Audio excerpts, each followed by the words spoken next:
Hello, minasan. It's Hisako. I hope you are having a wonderful day. Today's video is actually going to be a little bit of a tutorial on how I put on my kimono. So I have a very large collection of kimono. I've been wearing kimono for several years. I actually started out with yukata, which are the summer kimono, the very light cotton ones. I've been wearing those for many years, since I was in high school. I started wearing them more recently in the past year when I got into Henshin, and now I wear them a little more regularly.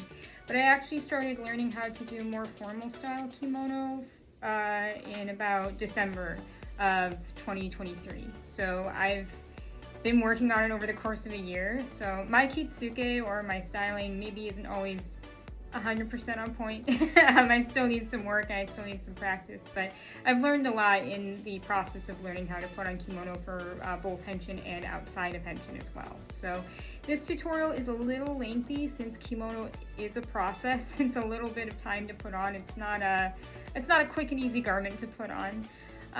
But it's well worth it after all the work. It's like once you see everything, you're just like, I love it. So it's so worth it after all the work.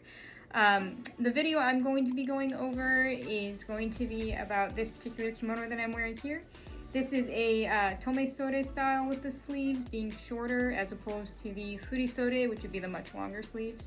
I also did my obi to go with this in the otaiko style musubi, or the knot in the back, which is a little hard to move here, but as you can see, it's like the fold that you would traditionally wear with tomesore. That's the most popular kind to wear with this style of kimono. I think this kimono is a homongi, or maybe it's a tsukesage. I'm not sure, since homongi and tsukesage can kind of look a little similar with the patterns, but it is more of a semi-formal to formal style kimono in this really pretty kind of burnt red, almost like a brick red color. It's very pretty. I like this a lot with the gold obi that I did as well. So yeah, we're gonna go over that. Some of the steps in this video you can omit, since I do take a couple of extra steps to do specifically special things for my Henshin style look. When I'm wearing kimono, that's more like just my Komon style, or even just wearing this without the Henshin wig and makeup, I don't take quite as many steps. It's a little bit simpler. The process is pretty much the same, but there are a couple of extra steps that I take with Henshin, such as adding an extra collar to help protect the juban underneath, which is like the underslip, as well as just some little extra ties and things just to kind of keep stuff in place so that I can get more of that clean cut look, I guess, with my kitsuke. So yeah, let's go over to the next video and we will go ahead and get started, and yeah, I'll see you there. It is a process, but stay tuned and you will see the entire transformation, how I go from my first step all the way to full kimono. Disclaimer really quick before we get over there, I promise I will let you guys go to the next part in just a sec. Keep in mind, this is the way that I do my kitsuke or styling for my kimono. This may not be the way other people do it. There are a couple of different variations that you can do when it comes to things like how to tie your obi, how to secure things when you're putting the kimono on, how to do your juban, all of these things. There are basic rules, but there are a couple of little tips and tricks that I use that I have found that work well for me. These may or may not be the same tips or tricks other people use. There is more than one way to do things. So keep in mind, this is my version of how I do it. You may see other people do different versions or have different kinds of stylings that they do. So just keep that in mind. This is my way that I do it. But if you want to try something new, please be sure to check out other people's videos to kind of see some different stylings on how to do kimono. All right, now we can go. Okay, so now you can see I have started with my hara juban, which is like an undergarment that you would wear under your kimono. It's usually white, made of a soft material. If you do not have a hara juban, that's okay. You can wear a slip, such as the one I have here. I got these on Amazon. I usually wear these under my yukata, but you can wear these under your kimono as well. But traditionally, when I'm doing my Henshin, I do use my hara juban. Next, I'm going to put on my dance coat. I forget the name for this, but this is usually used by geisha or kabuki dancers. It has the red sleeves, and you can see this red collar that I have inserted already within erishin, so it makes it a little stiffer. you just put it in through the little loop there, and it gives it more of that rounded feel, so it holds a little bit better, as you can see. This is not necessary with regular kimono kitsuke, but when I do my henshin, I do this to keep up with being traditional, as well as it does help protect the kimono from the white makeup. We are going to go ahead and place that and make sure that it's a little bit lower in the back, because you want to kind of dip that really far in the back, as well as we're going to make sure we do left over right. Do not do right over left. That is incorrect. It always needs to be left over right, as you can see. Think of it as leftover rice. But yeah, we've got the nape of the neck pulled back further. And then once we close this in the front, we are going to take our koshihimo belt here, and we are just going to go ahead and secure that. Just make sure everything's even up. Don't tie it too tight, as that can be uncomfortable. So just make sure that you go ahead and tie that around a couple times and pull. And as I stated before, this is not necessary for regular kitsuke, but this is what I use for my henshin to keep it traditional, as well as protecting me or my kimono from the white makeup. And make sure you pull down on the back so you get that neck dipping in the back there. So just kind of tug down on that. Make sure it's kind of straightened out. Ta-da! So next we're going to add our padding. So I actually use dish towels here in the middle. These are just regular dish towels from Amazon. This helps the center so it looks more up and down as opposed to curvy. When you're doing kimono, you don't want curvy. You want it to be up and down straight, like cylindrical. So you can achieve that with padding, such as these towels. So I usually use 2 of them. I'm going to double these up here. Falling around a little bit here, give me just a sec. There you go. And then I usually fold those in half. Just like this. Make sure it's even. And then I'm going to take that and wrap that around the center here. And just get it as far as I can to the middle. It helps when the towels are a little longer. Make sure it's even in the back. And then I'm going to take this Velcro datsujime, which I sometimes use for my yukata as well. Or you can use a koshihimo belt, that also works, but I find the datsujime is a little more comfortable for this step. I'm going to go ahead and wrap this around just to secure those towels in place to make sure that they stay. And again, this is to add padding to give more of that up and down cylindrical effect. Just make sure it's evened out. And we're ready for the next step. So we're gonna go ahead and get ready to do our nagajuban, which is like the undergarment for the kimono. As you can see, this is the white collar part. This is what would show underneath. It's not stiff because I don't have the erishin in, but as you can see, there's going to be a space to add that. So we're going to take our erishin, that hard plastic collar, and look for the end of the white collar on the juban. You want to make sure, again, that that's the direction that should go. You're going to find that end, and we're going to slip it in here. And gently go ahead and slip it through the entire collar. That way we can get that nice stiff collar, so we get that dip in the back and gives it a much cleaner look for your kitsuke. So I'm just kind of adjusting it really quick. Again, be gentle. Don't tug too hard or you might undo the stitching on the collar. And you might have to adjust to make sure it's even. But as you can see, that collar's already getting more of that nice stiff shape there as well. Just adjust it, make sure it's good. And there you have it. And that gives you that nice clean look. This is a fake collar that I use. So these are washable. You can use these without nagajuban, but I do something special with these. If you do not have a nagajuban, as you can see, you can use just the collar for kimono if you'd like. The way those are put on, you've got that strap in the back that's used to pull down, and that's what keeps that in place in that dip in the back. And again, you would just fold these in the front. Remember, left over right. And then you would take the strings, pull them around the back, and there's usually a little loop here in the back, and you would just loop that through, and then tie these in the front to secure it. as well as make sure you've got the little section in the back pulled down to get that nice dip to your collar. These are really helpful for when you don't have a jubon. You can just use the collar, and it makes it super easy and a little more comfortable, especially in hot weather. You want to make sure that these are flat, and I have them a little more open. So what I do is I actually layer these over my jubon. As you can see, I just take some kimono clips to keep them in place temporarily, and I make sure that this is centered with the center seam on the naga jubon in the back, because that's where we're going to have that dip. This helps protect the naga jubon from the white makeup as well, so I don't have to wash them so frequently. This is an extra step I do. This is not necessarily something that's traditional, but this is how I protect my garments from the white makeup and powder. And again, they are washable collars. So as you can see, we're getting that put on here really quick. Takes a little finagling there. Again, you want to make sure that that collar lines up right with that red collar there.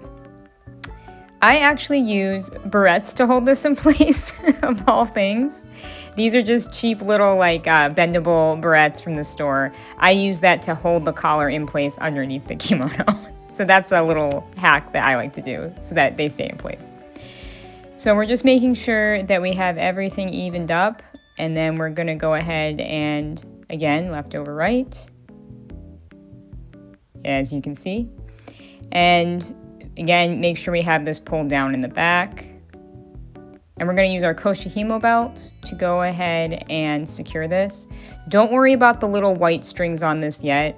Again, if you're doing kitsuke for a regular kimono look, you probably will not need this collar step, but this is what I do for my henshin specifically. I'm going to pull it around the back and leave that little white flat tab pulled down. I'm going to actually, because I like it pulled down a little further, I'm going to actually kind of loop it around and pull in the back, and I'll show that in a second here. But use our koshihimo belt just to secure this in place. And make sure you tuck the ends into the belt so they're not hanging out.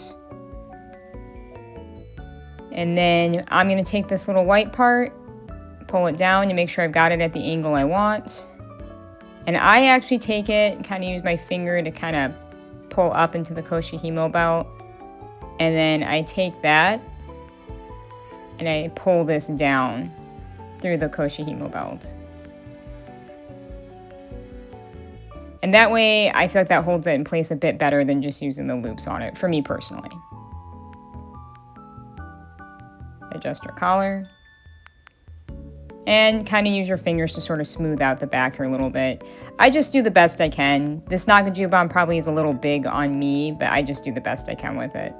But it will be under the kimono, so you will not see it. So, next we're going to take the little white strings and we are going to go ahead and secure those. And then just tie these. I do have the one side looping through the armpit of the naga jubon on the, I believe it's my right side over here. But yes, go ahead and tie that in place. And again, just make sure the collar is smoothed out. And make any little adjustments. See how it is in the back. Always checking that. And now we need to flatten this out because all these straps are kind of unkempt. So normally what you would do is use a datajime again to tie this. I have a couple different ones that I have. I've got this one that I usually use that's a bit softer. It's like kind of more malleable on the ends, as you can see. The fabric's more like loose, but it's thicker in the center. I also have this datajime that's got more of like a cardboard filling in it that's a little thicker and heavier. I use this a lot for my yukata, but I tend to prefer the other one a little bit for my kimono. But as you can see, it's the same setup. Also, I think I'm gonna pull this up here. Yes, this is what I also use in place sometimes. This is a belt from Amazon that I actually use. If you don't have access to a datajime, you can use one of these stretchy belts from Amazon as a sort of makeshift datajime. And that's what I use for my jubon specifically. I like my other datajime for the actual kimono, but I like to use this one underneath for my jubon just to kind of flatten things out and make it look a little smoother and kind of conceal some of those folds. But yeah, that's just a belt from Amazon that actually does a really good job of doing that. So another little hack that I use. Now we're ready for the fun part. We're going to do our kimono. Yay! So exciting to finally get to this part. So as you can see, the collar is pretty thick. What you actually need to do is fold it in half because it does look really wide. So you're going to need to make sure that we fold that in half. And you want to make sure that your sleeves, you pull up the ends. This is the easiest way to do it, is to pull that corner. And when you put your arm through and you get your hand out to the hole, go ahead and drop the sleeve and allow it to fall into the sleeve of the actual kimono. And you'll just do the same thing on the other side. Takes a little minute to get that. Also, yeah, grab that and then slip it in. Also, you'll notice that I did remove my kimono clips from my collar. I forgot to mention that since we will need them for stuff coming up. But I did not need them on the actual collar anymore. And you want to make sure you keep that collar folded and have it line up with the white part of your nagajuban underneath. Might take a little bit. I check in the mirror a lot to make sure I get it exactly where I want it. So just making sure that we line that up. And then make sure in the front, where the ends of the collar are, you want to make sure that those are even. Once you've got your collar where you want, you're going to use these little kimono clips. They're kind of like, they've got a softness on there so they don't catch on things, like a rubber material. I'm going to use those to temporarily secure the collar here at the top, so that way the kimono doesn't move around when we're trying to style it. So I'm going to take this clip and just clip it right here temporarily. And we're going to do the same thing on the other side. That way our kimono does not slide around while we're trying to do stuff. And there you go. And as you can see, you want to make sure those ends, that those are even with each other. Make sure they are parallel. All right, as you can see, the kimono is very, very long. You will need to adjust it for your height, so you will not leave it at this length. You're going to need your koshihimo belts. You'll need 2 of them because we're going to use those to tie this. So again, make sure that your collar is even in the front.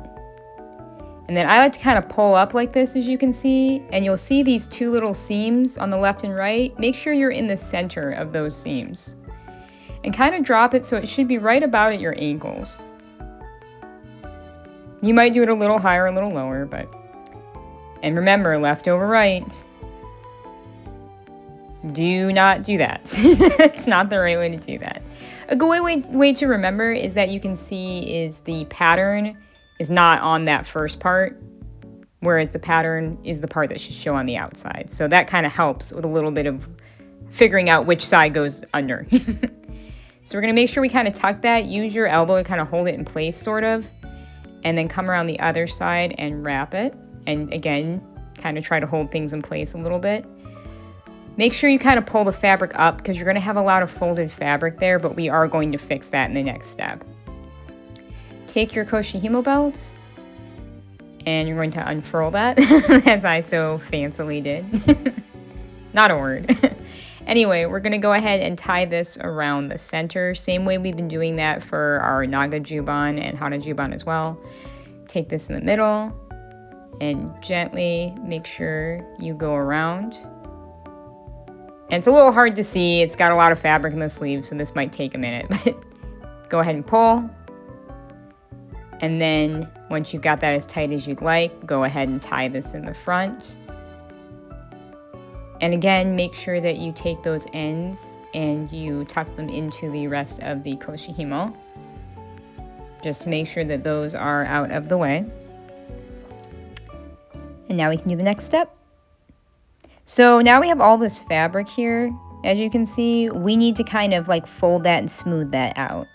So you can see there's some holes here, like in the armpit area. You're going to actually put your hands in there, kind of gently start patting and start pulling that down so we can actually flatten that out. And I forget what that part's called. I'm not as good with my terminology as I should be, but that gives you that kind of like folded look, and that's why the kimono is able to be the right height for your, or the right length rather, for your height. And we're just going to kind of adjust the collar, as you can see, to make sure everything lines up where I would like it to line up. I'm just kind of tugging a little bit just to flatten out that fold on the bottom. And again, make sure you put your hand in the armpit holes to kind of get in there so you can actually flatten that. And I'm very picky. I just want to make sure everything is smoothed out and just right. I take a lot of care with trying to make my kimono look nice. We're going to take our second koshihimo belt, unroll it dramatically. And then we're going to, same thing, fold this around the center, turn around in the back, and we're going to make sure we pull. Don't worry about the wrinkles. We will smooth those out. And make sure if the sleeves are in the way, just kind of like throw them over just like that, just to get them out of the way. And then again, tie into a bow, and we're going to take the ends of those bows, or that bow rather, and tuck it into the koshihimo again to go ahead and flatten that out and keep everything out of the way. Yay! So as you can see with my henshin, I actually like to leave my collar pretty open personally, because I see that more with actual geiko, and I do leave the dip pretty low in the back. And when I wear regular kimono, I wear it up a little higher as I'm motioning. So that's just personal preference, but you can see that this is still wrinkled. So as I said, we're going to go ahead and fix this here. You're gonna take your fingers, pull them up through the koshihimo like this, and we're just gonna kind of start gently pulling that fabric more toward the sides, because we want to get those wrinkles flattened out in the back so everything looks smooth. And be gentle when you're pulling down. Don't pull too hard because the fabric is delicate. And a lot of this is going to be hidden by the obi as well, so don't worry too much. You're just kind of wanting to flatten out the parts that are going to be showing above and below the obi. And just making sure everything is smooth. So now we can take the clips out of the collar since we don't need those anymore, but I will need those for the obi later. So go ahead and hold on to these, but we don't need them for the collar anymore. So now we're going to take our datajime, because we're going to use this to flatten out the koshihimo here. Make sure that this is centered. I have a little kind of fold there that shows me where the center is. Start by folding in the front. And same thing like your koshihimo belts. You're going to come around the back and pull. And then go ahead and tie into a knot in the front.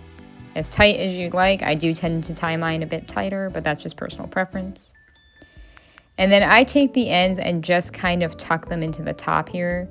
I have seen people kind of wrap them around the rest of the sash on the sides, but it's up to you. I've seen both done. But I tend to tuck mine into the top of the datajime after that. And again, this is just to smooth out that surface before we start working on building the obi. And don't worry too much again about the wrinkles. A lot of this is going to be hidden. Make sure it's not too tight. Of course, stop to take a water break. If you're like me, you probably get dehydrated and tired during this whole process. All right, now we're going to work on our obi-ita, which is like a hard kind of plate that helps smooth out the obi and keep it flat. Mine have a strap on this one, so I can actually secure this with the little hook on the end, but some do not. I prefer the one with the strap. It's a little easier, but some you just literally tuck into the fold of the obi. We're going to use our kimono clips, and temporarily I'm just going to put these on the collar since I'm going to need these shortly, so I just like to have them close. Take your obi-ita and make sure that the rounded edge is up. Make sure that's on the top part. The flatter edge is on the bottom. Go ahead and take the loop and put it through the little hole there. And just kind of gently turn it so that you have this part on the front. And again, just flatten out your fabric if you need to.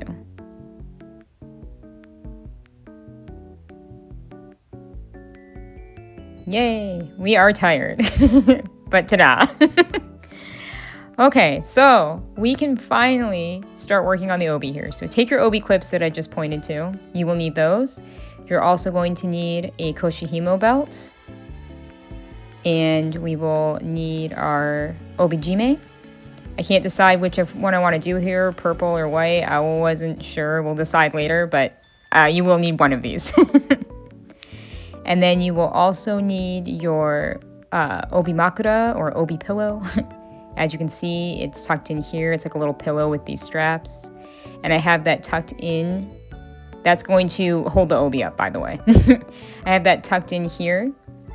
Make sure the round part is up top, just like your obi-ita, flatter part on the bottom. And this is tucked into our obiage, which is like a piece of silk that will cover the straps for this. So, because you don't want those to show. So you want to make sure you have the obi-ita to cover it and make it pretty. And I just use a hairband, actually, to secure this.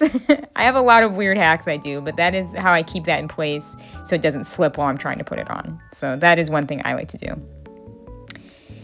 And also our obi. This is a fukuro obi, which is a long piece of fabric that we're going to use.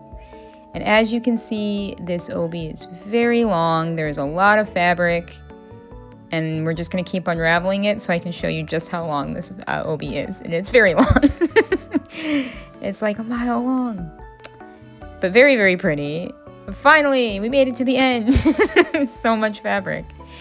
As you can see with our fukuro obi, there will be a section here that does not have any of the print on it. But you see it starts again at the end. That's how you know that's the start and you should start with. Because you see all this fabric, that's closer to the starting end. Fabric will start repeating it toward the other end of the obi. So start with the part that has more of the shorter part. What a pretty little scene, all the trees. Okay, so we're going to take the end of our obi. We're going to fold it in half, just like this. And make sure the top part, this is going to be on the top, not on the bottom. That fold there, it should go up. That fold should go upwards. Where it's folded at the bottom should be on the bottom, as you can see. So we're going to take this about toward the end of where the pretty fabric starts. We're going to hold it like this. And make sure we smooth it out. Take this end that's shorter, kind of fold it up like a triangle, and we're just going to kind of toss it over the back. We don't need to worry about this part yet, we'll need it later, but for now, just kind of toss it over the back. And it should meet about toward the top of your datsujime. You may need to adjust it a little bit to get the right length. And then we're going to take our obi clips, and we're just going to secure that on our obi-ita temporarily so it can kind of hold it in place while we continue to work with it. I am going to be doing my obi in the front, and we're going to be turning it around because that is the easiest way to do that. So a little bit of a different way to do it, but that's how I do it.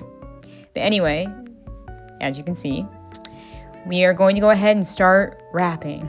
So keeping your sleeves out of the way while you have everything clipped into place, go ahead and, my cat just walked in the room. Go ahead and wrap once, make sure it's flattened.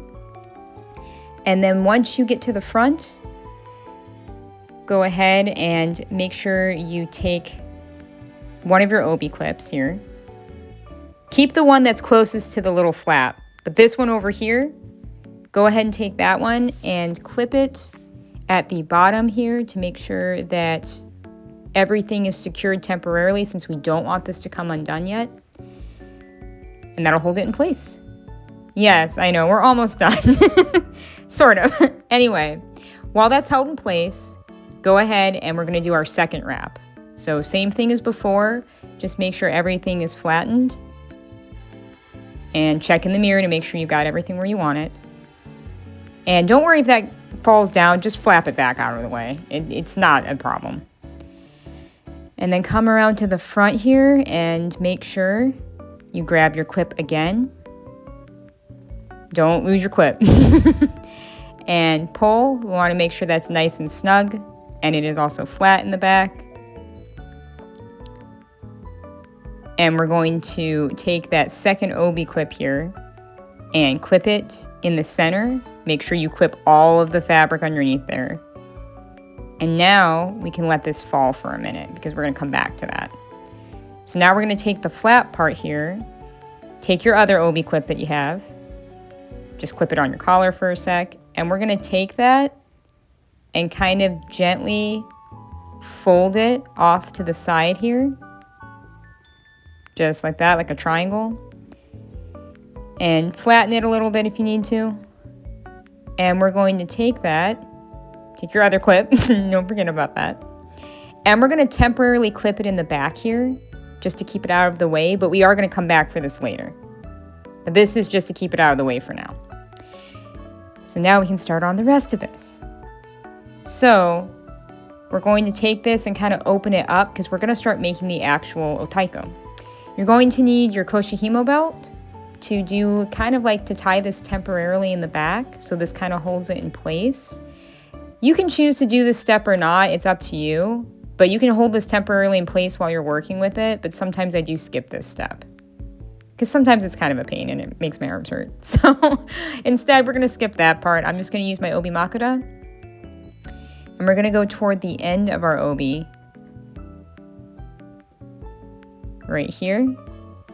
Set the obi makura aside, and if you take the end of the obi and you kind of fold this into a triangle just to that corner like I'm doing here, this will show you right at that edge there, that's about where you should put your obi makura. So it works as a good guideline to show you that that's about where you should put that.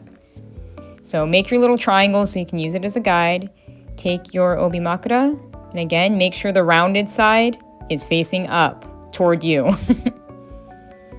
You want to make sure the more curved part is like on the bottom. The curved part should be touching the edge of the triangle. Just like that. So make sure we have that lined up and then let the triangle go since we don't need it. It's just a guide. Take the fabric and fold it around the obi makura and pull all the fabric through. You're basically just kind of folding it over and holding that fold. And just kind of straighten out your obi a little bit. Make sure you get all the folds taken care of. And then we're going to take that. As you can see, you want to press that and just let that hang over. And we're going to take the, after I'm done kind of adjusting it a little bit here, I just want to make sure it's perfect. I like it to look a little more square if I can.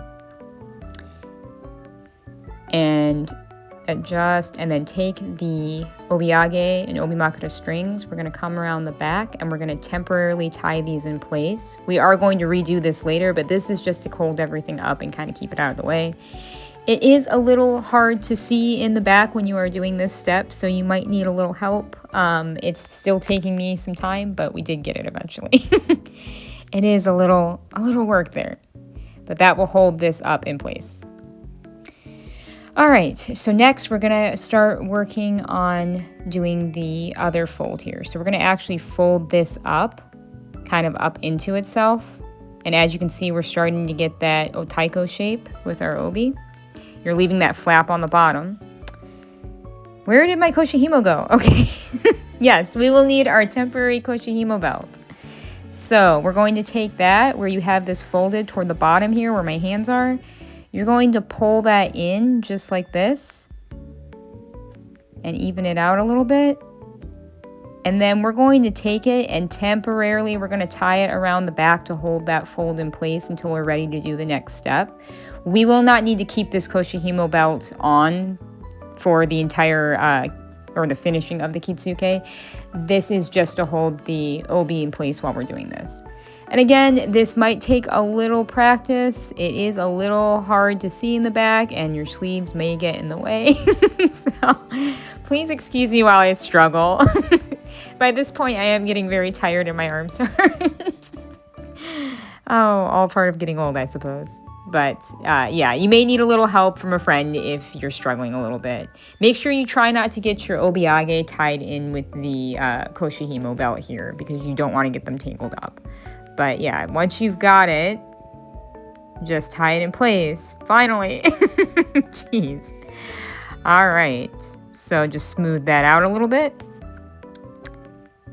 And we'll move on to the next step here shortly. Again, don't forget to take out your other kimono pin here. Hang on. I almost got it. Your other clip. That's what I meant to say, clip. Hey, there it is. Don't forget that because I sometimes forget that step. So make sure that you take that out before you move on here. Again, make sure this is nice and straight. Okay, and then we will come around the back and do the next step. So, as you can see, we need to come back and remove that clip for that temporary part that I told you about earlier. Go ahead and set your clip aside. We won't need any of them anymore. take that and gently turn it toward like where your hand is through that hole. Pull, just grab the edge there and gently pull it through so that now it's laying flat inside of that kind of loop you made with your otaiko obi, or musubi rather. And then we're going to take our obijime. I decided on the white one. We're going to, again, pull it through that same hole in front of that panel that we just put. Pull it all the way through and make sure that the ends are even with each other. And then we are going to temporarily tie this in the back as well. And again, we're going to make all of this pretty when we actually turn the kimono around, but this is to temporarily hold everything in place while we get the obi turned around. So it's looking a little messy in the back, but I promise we will be cleaning that up here in just a moment. So just do the best you can. Again, you may need a little help, but try to tie that in the back securely. Again, just smooth out. This is the last chance you'll have to really kind of just make everything a little better here. And then we'll be ready to start turning it around. And we also don't need that koshi himo belt anymore at the bottom, by the way. The one that we first used, you can go ahead and pull that out now. Do not forget to pull that out. So set it aside. Yay, finally. Okay, now we can turn the obi all the way around. So we're gonna turn it off to our right here. And again, make sure you have removed both of your kimono clips as well as your koshi himo belt. If you have not removed those, it will ruin it when you try to move the obi. So make sure both of those have been removed. Now we're going to turn to the right. You're going to do it in the direction of your collar. Take it and grab it on the sides here. Be gentle. Don't pull too hard. And just gently start turning the obi around. Make sure your sleeve doesn't get caught. You might have to kind of wiggle it a little bit to get it adjusted. But yeah, that is how we turn the obi all around to the back. So yay, we can start on the front. You did it. So the last few steps, we need to do our obiage. So take your obiage, grab it, don't let it go. And gently kind of pull it apart to look for those obimakura strings. Let the obiage kind of fall here because we are going to cover it up later. So hold on to the strings, but let the rest of the obiage just kind of fall for a minute. Take your strings, kind of like lean over and pull up to kind of pull your obi up a little more taut so it looks a little better. And we're going to go ahead and tie this tightly into a knot. It's not long enough for me to do a bow, so I just do like a little knot. And then we're going to take those and tuck the ends into the top of the obi here. And again, you might need to adjust your collar. I frequently do that. And we need to use the obiage to help cover up those strings because obviously we don't want those showing. So that's how you do the strings. So now take your obiage, grab it by the ends. You're going to kind of open it up just like this.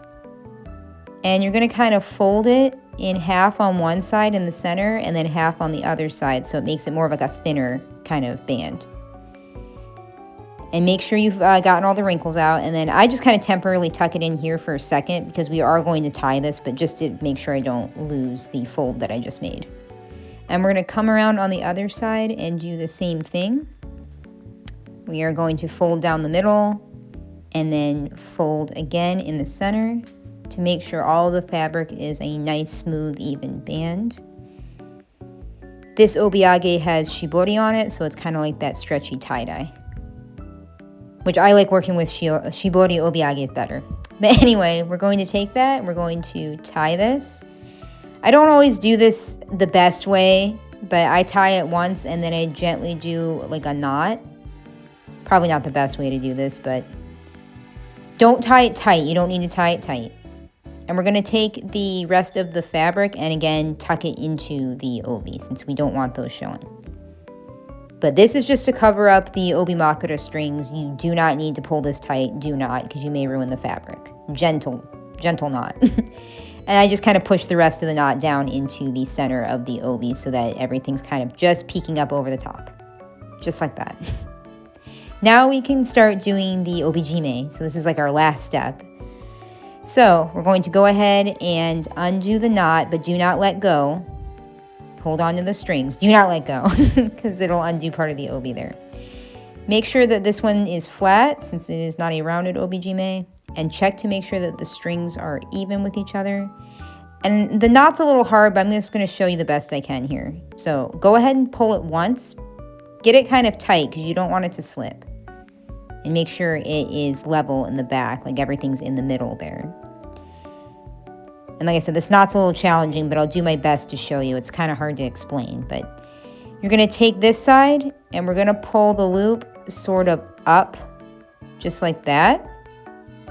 As you can see, holding in place with my fingers. And then we're going to take our other side and we're going to pull that through that loop we just made. And then while holding that middle so you don't let go, pull. That's how you get the proper knot for your obijime, but don't let go. We're going to take those ends and we're going to just tuck them into the sides here. And it's not really that hard. It's just you kind of tuck them in and the little tassel part sort of sticks up. I've seen people do this different ways, but this is a pretty common way to do it, is to just kind of tuck them in there like that. And they'll kind of hang out around the back end of the obi. Adjust it a little bit to make sure that the thing is level. And that's really it. You have now tied your obi. And as you can see, we have the whole ensemble finally completed. Finally. It's so worth it when you get it done, but it's a challenge. And again, you probably need to stop for a water break and to fan off a little bit because you are probably now overheated, as I am. Trying to get kimono on in Houston weather is a little bit of a challenge, but it is way worth it. My makeup is going to melt off, you guys. But yeah, it turned out beautiful, so I'm very excited with this. And there's the finished look. Thank you for watching. ありがとうございます。